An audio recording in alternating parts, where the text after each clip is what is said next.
आज के जनरेशन्स के लिए रिश्तों की अहमियत सिर्फ और सिर्फ मतलब के लिए रह गई है। नहीं चोर हुआ।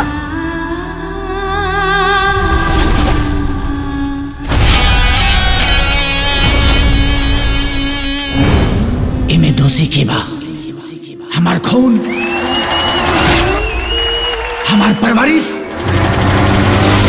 कि हमार किस्मत।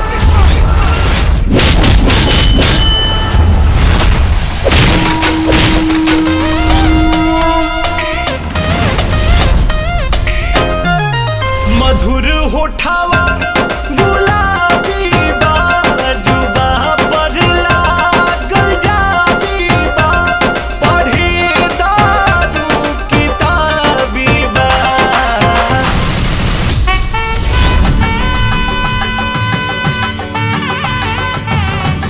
तुम्हार बस चले तुम ये जूता मार कपार पे रख दो। का करी फ्रस्ट्रेट हो तो मर जाई।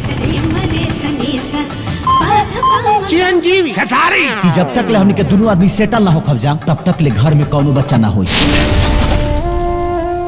जब दांत ना रहे न तो भगवान दूध दे ले, और जब दांत दे तो का अन्ना दे। सिर का भूख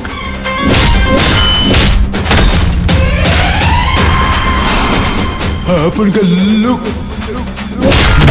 दोनों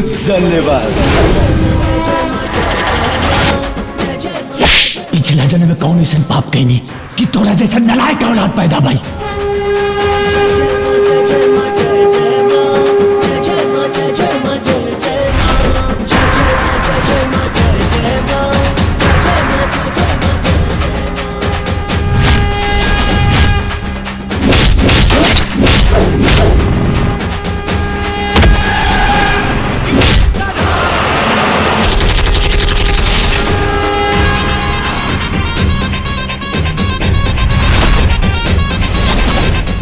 जिस बच्चे का चप्पल सिलवा के पहनते थे यही बेटा एक दिन आपको रोड पे छोड़ देकर दर दर के ठोकर खाएंगे आप।